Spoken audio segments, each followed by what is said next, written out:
I would like to welcome you all to His Holiness Candramauli Maharaj's daily online class. And today's class, we are very fortunate, will be given by His Divine Grace, A.C. Bhaktivedanta Swami, Srila Prabhupada, on Srimad Bhagavatam, first canto, first chapter, first verse, given in London, August 1971. I will share the recording and we can continue with the class. If you are facing difficulties hearing the audio, please ping me. But I'm hoping that it should work. Thank you.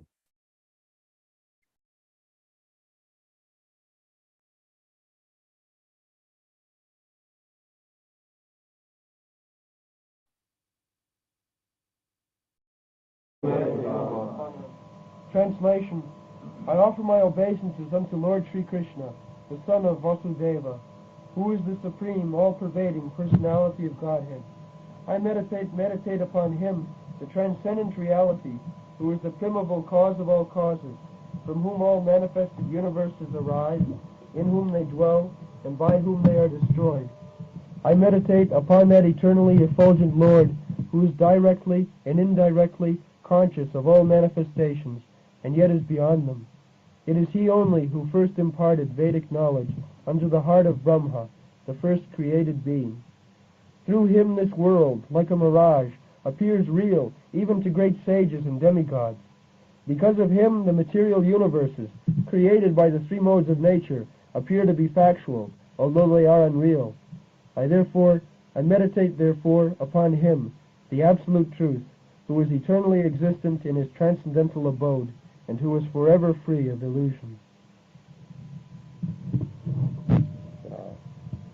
Vasudev is offering his obeisances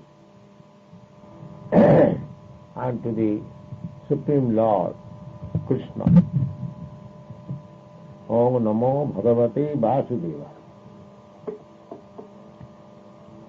Bhagavate, unto the Supreme Personality of Godhead, who is known as Vasudeva. Vasudeva means the son of Vasudeva. Even the leader of the impersonalists, namely Shankaracharya, he has accepted that the Supreme Personality of Godhead appeared as the son of Vasudeva and Devaki. People may not misunderstand. Just like we give identification by giving the name of father, mother. Similarly, Krishna's identification is that he is son of Vasudeva or son of Nanda Maharaj, friend of Siddham Sudham, lover of Radharani. In so many ways, he has got hundreds and thousands of names. So, people who protest that God cannot have any name, they say that God cannot have any name. Yes, we agree to that. God cannot have any name, or God has so many names, how he will address him? And the Shastra says that he has got many names, but the chief name is Krishna. In the Atharva Veda it is said, Krishna and the son of Devaki Vasudeva. Those who are very much strict to understand everything on the evidence of Veda, Srila Jiva Goswami has given them quotation from Veda. In the Vedas, Krishna's name is there, his father's name is there, like that. So, God's name, actually there is no God's name. There is name, but he has got so many names. His name is given according to his pastime. Just like it has got meaning. You cannot give any name to God without bearing any meaning. That is the Vedic significance. When we say Krishna, name of God,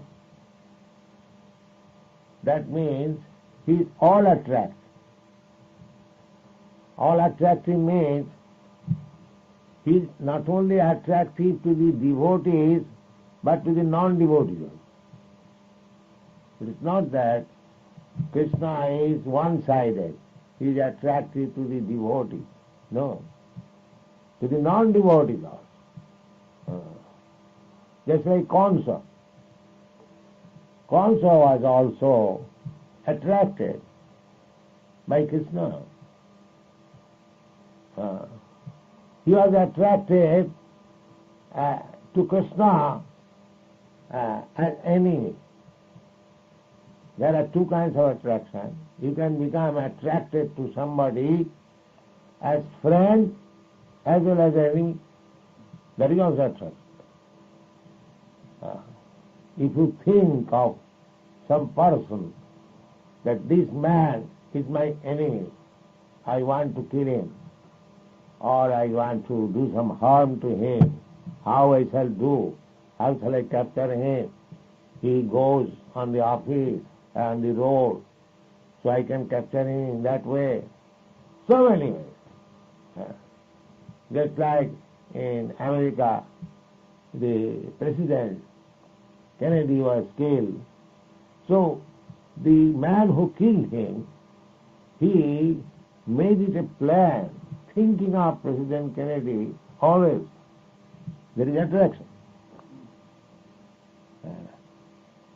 All attractive means, therefore, that Krishna is attractive to everyone.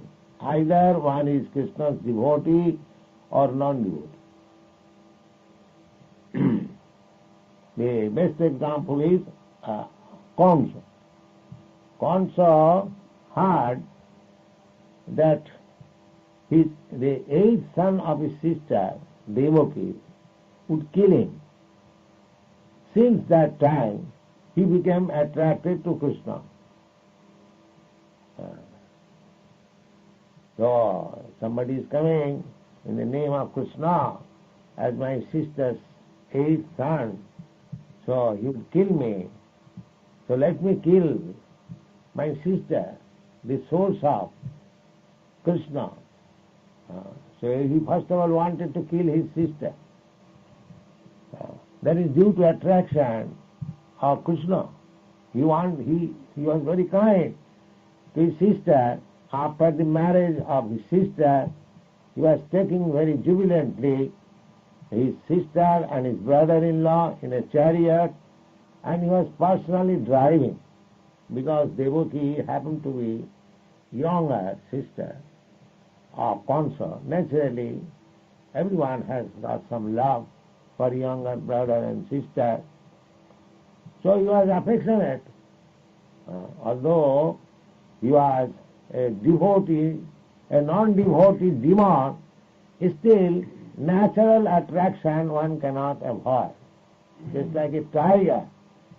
Tiger is killer of everyone, but still the tiger or the tigress has got affection for the cubs. That is nature. So he had the natural attraction for his sister, but when he heard that his sister would be the killer of him, he immediately wanted to kill the sister. That story you know, it is stated in the Krishna book beginning. So the idea is Sattam Param Dhimai Namo Bhagavate Vasudeva. So, Vasudev is offering his obeisances to the son of Devaki, Krishna. Krishna means all attract. Then, read what is next.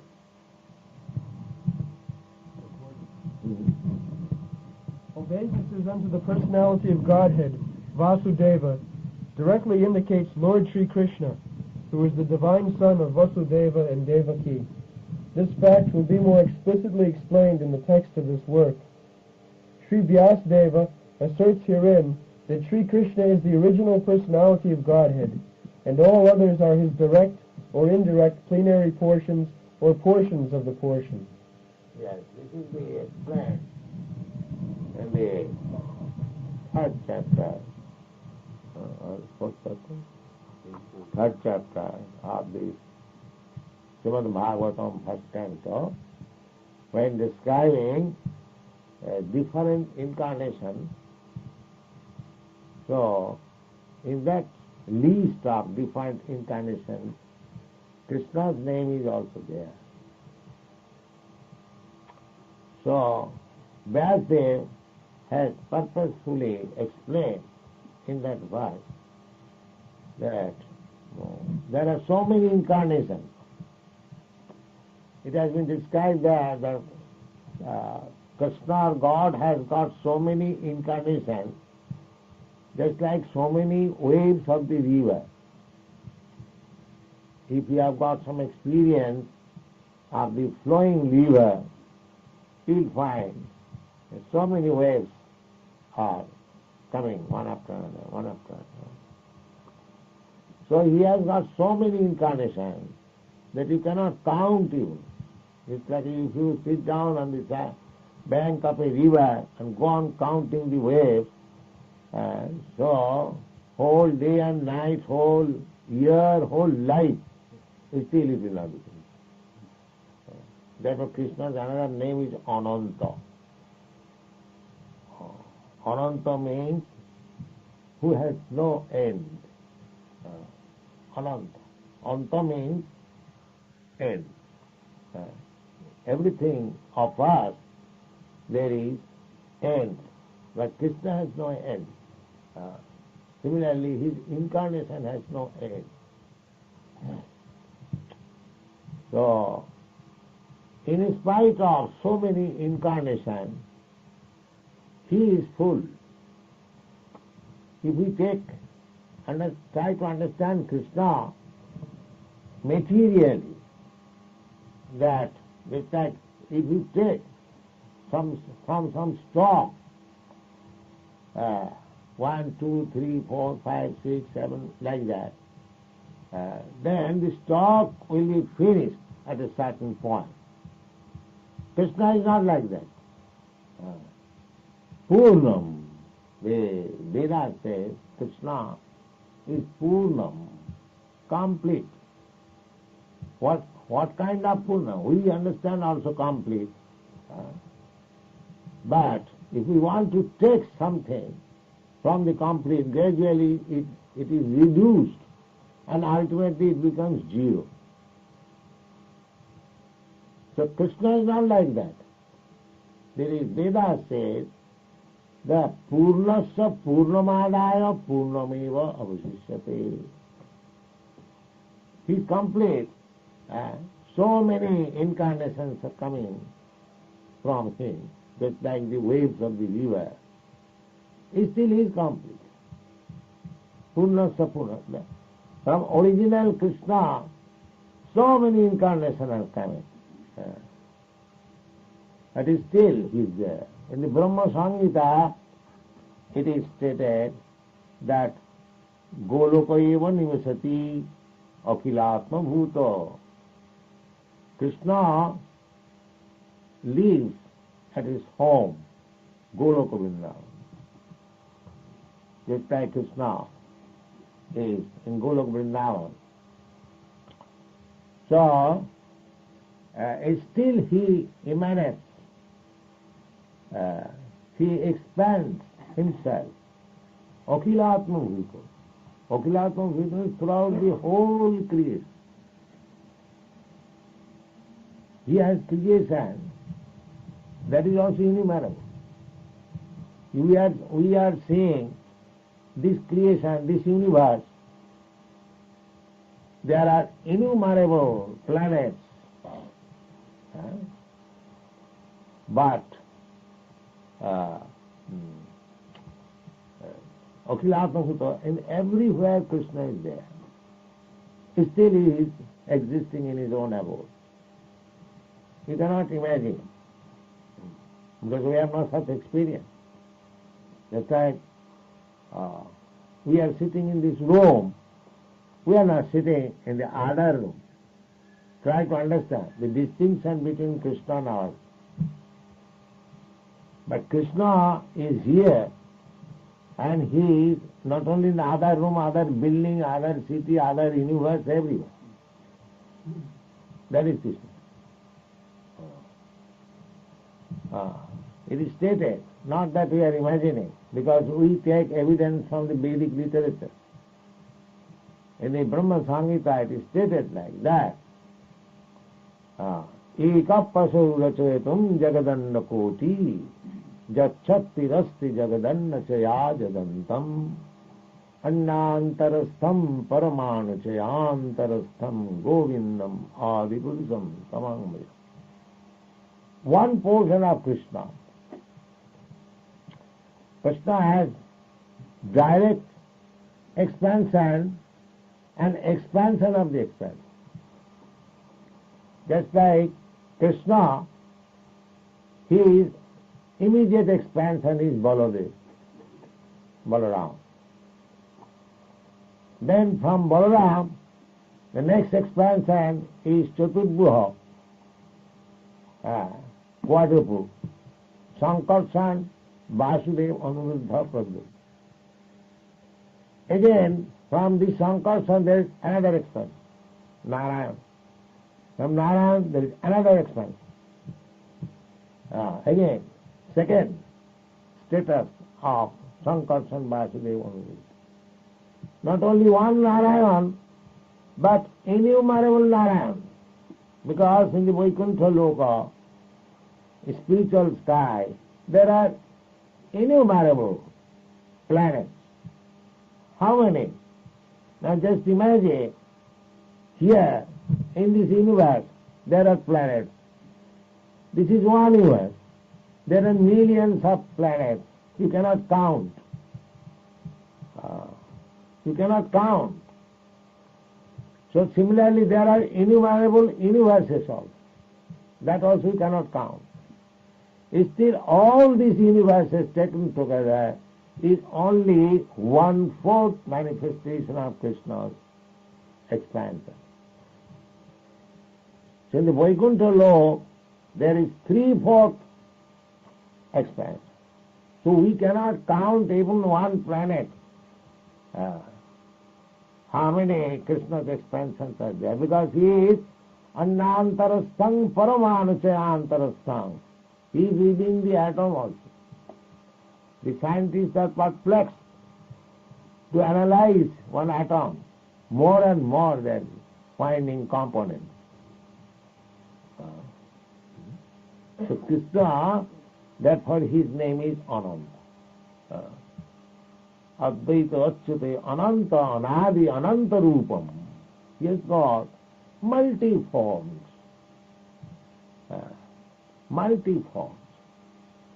So Vyasdev will explain in the 3rd chapter that although he has got all these multi-forms, nobody is lesser than Krishna.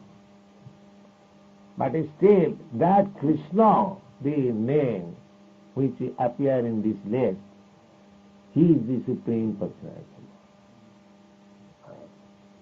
Or eti chansakala pumsa krishnastu bhagavan sam.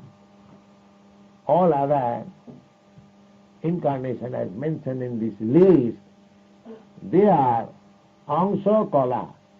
They are directly expansion or expansion of the expansion, expansion of the expansion, so on. There is no limit. That is Krishna.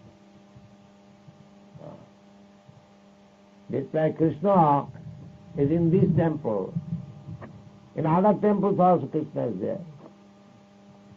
Not that because in this temple Krishna is there, he's finished. Just like we are present in this room, not in other room. They're finished. This is one room, finished. Krishna is not like that. Try to understand Krishna. Therefore Bhagavad is trying to inform you about Krishna. Beginning, Janmadasya Jata, Om Namo Bhagavati Vasudeva. Vasudeva, Krishna, I offer it. Now, what kind of Vasudeva? Janmadasya Jata, from whom everything is there. What is that everything? Means birth, sustenance and death. Everything we can understand. Any material object we can understand by these three symptoms. Just like your body, my body, or everyone's body. It has got a date of birth. It continues to live for some time, and there is end. That is called Janmadasya. Janma Adi. First of all, birth, then sustenance, then death. This is three summary, but actually there are six. Six is a birth, then living for some time, then growth, then producing something out of the body, and then dwindling, then finish. Everybody, it takes birth, then remains for some time, grows also, or changes different body, and then from the body some other bodies are also come out. In this way one becomes old, that means dwindling, and one day he will finish. Saravika, these are called 6 kinds of transformation. Any material thing you can take, 6 kinds of transformation. But Krishna has not such transformation. Therefore he is not of this body. His body is mentioned in the Shastra, Satchidananda Vigraha. So anyone accepting Krishna like ordinary man, then he is arrested. Avajananti manamudha manasim tanumasita. Krishna says, when the rascal only, they take me as a human being. This fact, in great rascal scholar, he has mentioned, perhaps Krishna was a leader of an aborigine, and he has been accepted as God. So we cannot study Krishna in that way, from the fools and rascals. We have to know Krishna from authorities. Just like Vyasa is explaining, what is Krishna? First of all, let us understand what is Krishna. Then we enter into the other information of Krishna. It's like if you want to know somebody, you have to acquaint himself with that particular person. Then gradually you can understand that this man is of this position, his financial strength is like this, his influence is like this, like that, like that. So many things you understand. First of all, someone. So anyone who does not know what is God and what is my relationship later on, first of all, at least we must know what is God. Then we can speak something about God. If I do not know what is God, then how can I explain, how can I understand about Him? So, that is the defect actually you search out all process of understanding God. Generally, religion means the process of understanding God. That is religion. Religion without God is just like Hamlet without Hamlet, playwright Hamlet. Religion cannot be. Without God, the so-called religion, that is cheating. That is, it will be explained in the next part. Dharma prodhita koita bhavata. Any kind of religion which is going on under the name of religion, but the system has no information of God, that is cheating. Cheating.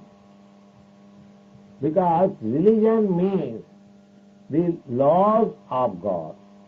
But if you do not know what is God, then how you can know His laws? If you do not know the king, how you can understand the king's laws? Even though you try to understand, that's the scientists, they are trying to understand the laws of God, but because they are imperfect, therefore they cannot understand what is God, in spite of their scientific improvement. They do not know. Ask any scientist, you are a great scientist, can you say what is God? The reply will be, no, we don't believe in God. We don't believe. Why? You believe in the laws of God, yes, that you are studying, but the laws mean somebody has made that law. That is our experience. It's like when we understand government laws, we understand also the government has enacted this law. We understand that. It's like on the street, when you go, it is written there, keep to the left. It is the order of the government. You have to abide by that. That is obedience to the government. Discipline. Discipline is the first law of obedience. If people do not care for the government laws, then there will be chaos.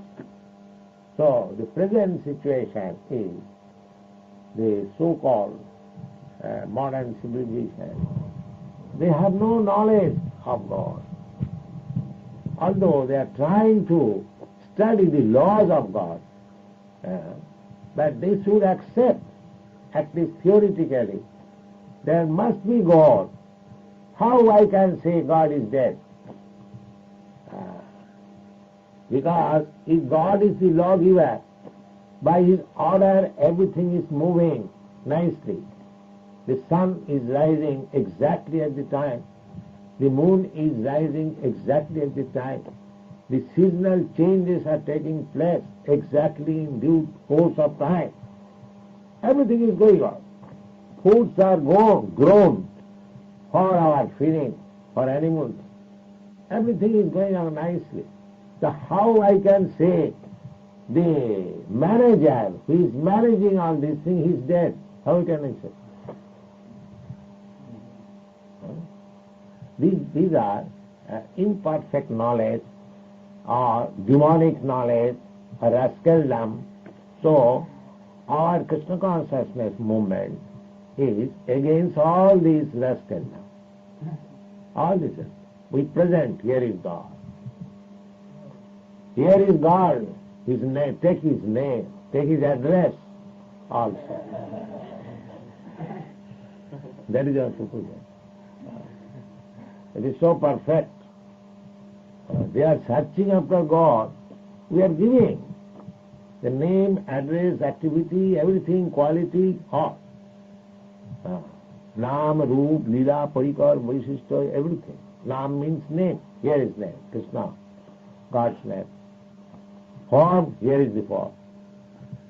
He is engaged in enjoyment with Radharani and playing on his flute. Venum kannantam aravinda dalayataksam. But we are not imagining Not that there's artist imagine, the poet imagine. No, we don't do that as tell them. We don't do that. We take information from the Vedas. Krishna, when he was present personally, he played on his flute. The gopis saw, and the Kavaspa saw 5,000 years ago, and the acharyas took information. That even if you don't believe in the history, then come to Shastra. The Shastra says, Venum kannantam aravinda dalayaksham. Krishna, the Supreme Personality of Godhead, is always engaged in playing on his flute. This is Vedic statement. Venum kannantam aravinda dalayaksham. His eyes are just like lotus petals. Venum kannantam aravinda dalayaksham. Barahavatang samasitam madhusundarang.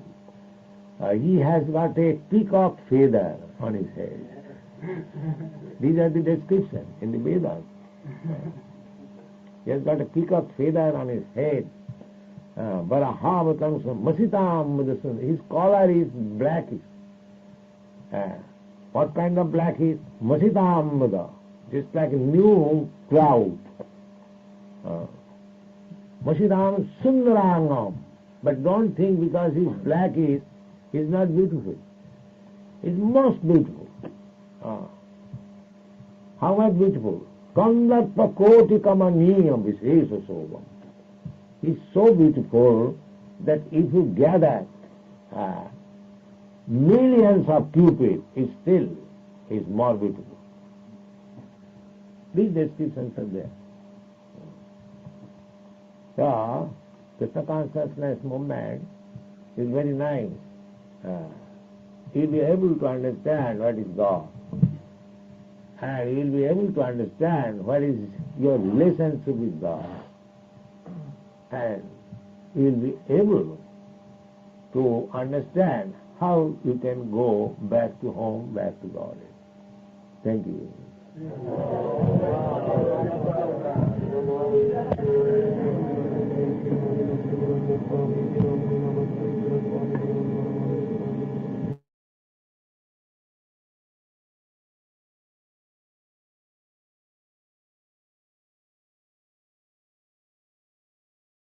Dear devotees, thank you for listening to the wonderful class given by His Divine Grace, A.C. Bhaktivedanta Swami Srila Prabhupada. I would request you all to turn your cameras on and we can endeavor to make this session a little bit more interactive. I think there was a very wonderful class. It was the first verse of Srimad Bhagavatam, which Prabhupada's Guru, Bhaktisiddhanta Saraswati, had a lecture for months on it.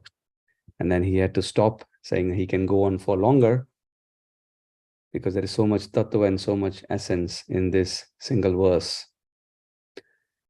So I would like to share, we can make it an interactive session and share our realizations or anything that was quite striking for you, or anything that was key takeaway.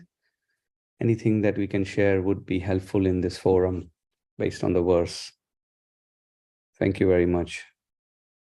So can I request everyone to turn on the cameras, please, if it's possible, obviously. But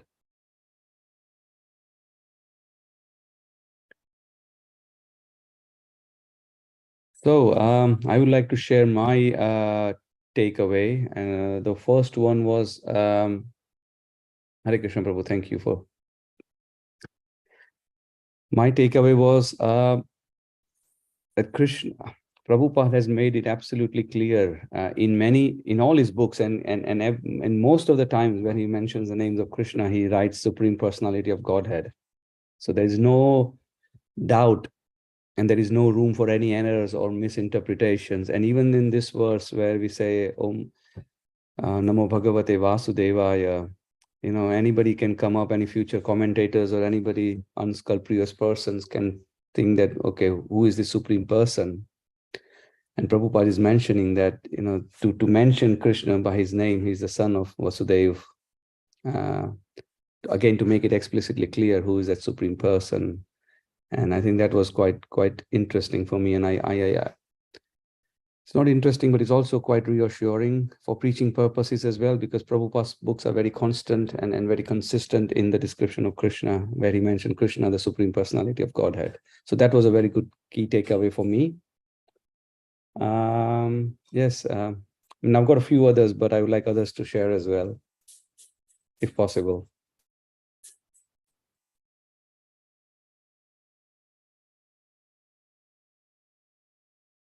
Shridevi Mataji, any?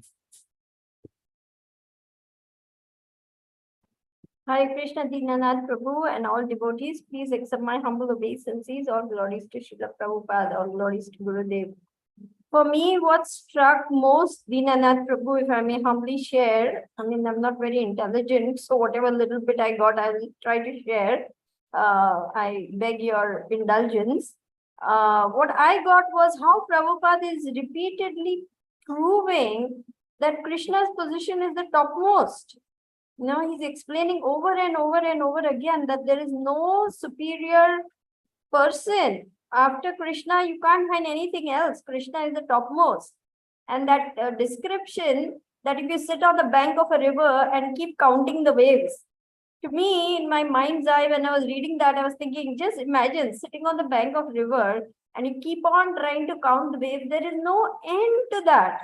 Yes. So Krishna's description of Ananta means unlimited is very beautifully described. There's another shloka in Srimad Bhagavatam, where in the purport it is said, even if you count all the grains of sand, even if you count all the stars in the sky, even if you count all the droplets of water in the ocean, still you cannot count the glories of the Lord. I forget which one it is, but just think, I mean, who can count all the stars in the sky? Who can count all the grains of sand, in all the beaches? Who can count all the drops of water in the ocean?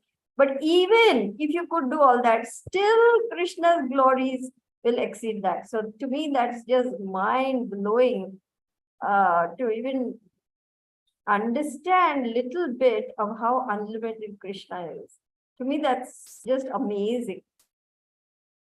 Yes, Mataji. I was also, so I would just like to add on to your point. I was studying this Bhakti Vaibhav, and we've just recently studied within Canto 2, where it is said that you cannot measure and describe the glories of the Lord, the extent of the glories of the Lord, even if one is, and Prabhupada writes in the purports, even if you can count all the atoms in the universe, even if the scientist can count, even then you cannot reach to the extent of the glories. And then so we know that Krishna's glories is unlimited. We cannot comprehend, we cannot put a number to it, or we cannot even think within our mental sort of mind. But so then the question was arising, then how could Vyasadeva know? How could Shukadev Goswami know? All these personalities would know Krishna. And why is Parikshit asking? Because if the speaker is saying that you cannot describe the glories of the Lord, you cannot know the glories of the Lord, then why is Parikshit Maharaj asking questions about the Lord when you cannot describe it? And I think Prabhupada explains it very nicely. And the speaker was also, Gauranga Darshan Prabhu was explaining that only because of the unlimited, uncauseless mercy of the Lord. When the Lord is pleased through unconditional devotional service, then Lords allow himself to be revealed and known to some extent. Although you cannot know God to full extent, but to some extent, the devotees knows the pastimes and the greatness of Krishna. So that was very nice. Just adding to your point, Mataji. Yes.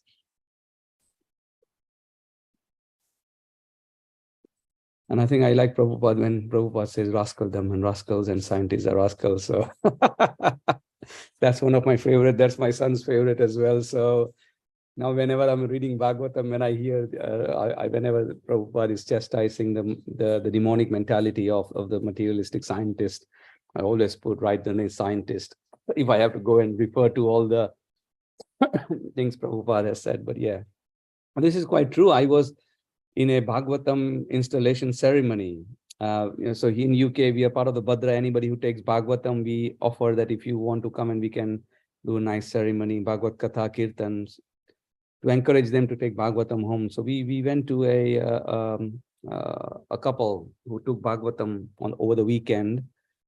And then they invited many of the family members. So it was an opportunity to glorify Krishna and Bhagavatam.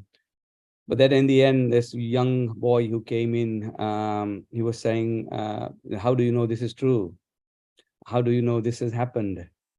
And I was trying to explain to him that if I had to take my view about materialistic, scientific view, which keeps on changing versus what is coming from the scriptures, I would put my bet on what is coming from the scriptures. And I was trying to explain how the scriptural knowledge is apurushaya, without defects. But and I come across this a lot when we are trying to establish that Srimad Bhagavatam is the best, is the ripened fruit of the Vedic literature. The foundation of all of that is they need to have faith in the Vedic literatures. Otherwise, they will, people will say this is written by somebody that we don't have trust for. And so it was interesting, Mataji, with that conversation. Silpesh Prabhu, any thoughts, anything to share? I'm sure you have wonderful realizations. We've got 10 minutes, so we can share and make the best use of the time. Krishna Prabhuji, please Hare accept my obeisances. All goes to Guru Maharaj, all goes to Srila Prabhupada. So there's one word that for some reason struck out to me. That's, I think, sambandho. I think that means relationships. Manda, yes. So yeah, it's interesting how we describe everyone in terms of our relationships to them. For example, Krishna is described as the son of Vasudeva. I am the son of my father, whose occupation was this, who lived in this country. So it's just interesting, that word comes up. I think that comes up quite often in the scriptures, and I don't know much more about it, but that's just something that's struck out to me. Thank you. Sridevi Mataji, would you like to comment a little bit about Sambandha? I could not get the question completely. His voice was a little faint for me. Could you repeat? I think I'll paraphrase it, Shilpesh Prabhu, just in case. So Prabhuji is saying that he came across this word Sambandha, which was in the purport, and he was mentioning that it's quite interesting because like he's referring himself, like we refer to Krishna in relation to his devotees, but also then we refer to ourselves as, I am the son of such and such, I'm the husband of such and such. So it just, the fact was quite interesting for Shilpesh Prabhu. And I think it would be good if you can tell a little bit about what is Sambandha Jnana. Yeah, for us, the very first thing to understand is Sambandha. Sambandha, Abhideya, Prayojana. Because unless we understand this basic fact, we will not be able to engage in the activities, which is Abhideya. Forget about reaching the goal, which is Prayojana. Sambandha literally means relationship. So we are in a relationship with the Supreme Lord eternally. And what is that relationship? Servitorship. It could be in any of the rasas. We might love Krishna as a lover. We might love Krishna as a friend. We might love Krishna as a father, loves a child. Like that. There are different rasas, as you know. Vatsalya, Madhurya, and Dasya, Sakhya, Shanta. Shanta is neutrality. So we might have any one of these rasas, but the relationship is there eternally. And we fulfill that through different roles. Like in this lifetime, you are Shilpesh Prabhu. But we don't know what you were in previous lifetimes. But whatever you were, that servitorship relation remains forever and forever. I may be now in an Indian woman's body. I'm a mother, I'm a daughter, I'm a sister. I play so many roles. But ultimately, I have only one eternal relationship with Krishna in the role of servitorship. So, when we understand this basic fact that I am nothing but a servant of Krishna, because Lord Chaitanya, he declares, I am not a Vaishya, I am not a Shudra, I am not a Brahmana, I am not a Kshatriya, I am not a Grihastha, I am not a Vanaprastha, I am not Sannyasi. Who am I? Gopi Bhartu Padakamalayor Das Das Dasanudas. I am simply the servant of the servant of the servant of the cowherd damsels of Raja. So he's explaining that ultimately we have only one eternal relationship, and that is with the Supreme Lord, and that is our sambandha, that is our eternal connection to Krishna. And Krishna himself says, all these living entities are my eternal parts and parcels. They are struggling very hard in this conditioned state with the mind and six senses. Mamai Vamsho Jiva Luke, Jiva Bhuta Sanatanaha, Manasasthani Indriyani, Prakriti Sthani Karshati. Karshati means grappling very hard, struggling very hard. Being conditioned souls, we are struggling very hard with the six senses and the mind. But actually, we are nothing but eternally fragmented parts and parcels of Krishna. So this basic fact, once we understand, we have understood Sambandha, our relationship with Krishna. That's just my humble understanding. I'm sure there is much, much more to it. I've just given a brief idea in response to Dinanath Prabhu. So Dinanath Prabhu, do you think this is adequate or you wish to Yes, add something more?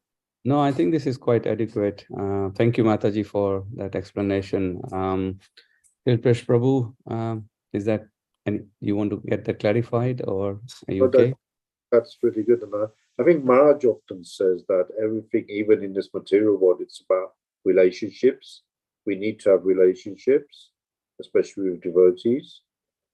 So that's why I was very interested in the word relationship, because it keeps coming up again and again in Krishna consciousness. We can't traverse this material world without those relationships with devotees. Even material relationships, everybody needs some form of relationship. So true, because the nature of the spirit soul is to serve. Ultimately, even if we cut off from all relatives, all friends, all family, all neighbors, we will still keep a pet dog or a pet cat and serve that dog or cat. We see that, isn't it? People who are completely reclusive, they don't talk to anybody. But in their home, they will have a parrot, they will have a dog, they will have a cat, because we need the human, any soul needs interaction, needs relationship. We cannot live like, like a person on an island all alone. We cannot. We are wired for relationships. We are wired for connecting with each other and connecting with the Supreme Lord. Why? Because we are all spiritual beings. We are all interconnected. So you're absolutely right. Relationships actually make up our happiness. Whether in the material world or spiritual world, loving relationships, 6 loving exchanges, giving gifts, receiving gifts, offering prasadam, receiving prasadam, opening our hearts in confidence, receiving confidentially what someone is saying. These are the 6 loving exchanges. And Prabhupada explains that even when a businessman wants to transact business with another businessman, he calls him over and they have lunch together, and over a confidential lunch meeting, they discuss, they open their hearts and they say, I want to do like this. Are you interested like this?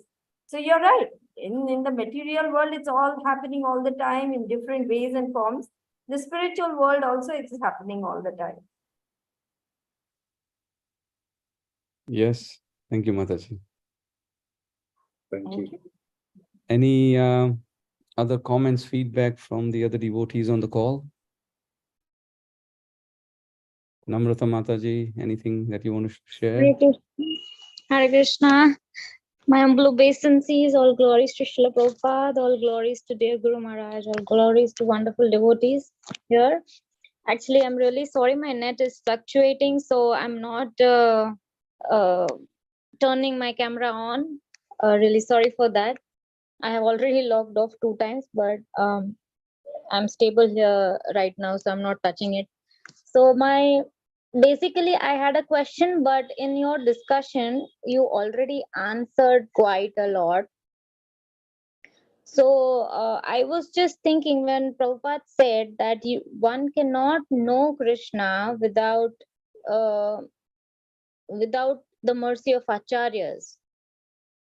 And there is one more statement that only when Krishna wants to reveal himself, then we can know him. So I was just thinking over these 2 statements and relationship between these 2 statements, that if only acharyas can tell to us. And one statement which is little contradicting to me, that only Krishna can reveal you. So I was just trying to bridge this both statement, and I think you already mentioned it, that if Krishna wants to reveal himself, he will empower some body to reveal himself to you, and that can be a pure devotee, that can be the acharya. So I was just thinking over these two statements, and but thank you thanks to you, and I think Gauranga Darshan Das, he mentioned that thing. So this is what I was thinking. Thank you very much. Thank you for sharing. I think the other point, I'm just conscious of the time, but the other point that was very interesting in the purport was Krishna is attractive to everyone. This is a big thing. God is attractive to the demons and to the devotees, to everyone. And this is such a wonderful Siddhanta, very deep tattva as to how Krishna is all attractive. And that is why, if there was a name to be given to a God, is all attractive, that is Krishna. And yes, it is also very, very, because we have this verse in Srimad Bhagavatam where he says that Krishna attracts everyone, even one who is self-realized. Atma Ramascha Munayo Nirgarantra Urukrame. Where Krishna's qualities attracts everyone. So that was also very a good takeaway for me from Prabhupada's purpose there. Okay. Any further questions, comments? If not, we can conclude the call. Is that okay? Okay, thank you very much. Thank you for joining. Vancha kalpatarubhyascha kripa sindhubhya evacha patitanam pavanebhyo vaishnavebhyo namo namaha. Granth Raj Srimad Bhagavatam ki jai. Prabhupada ki jai.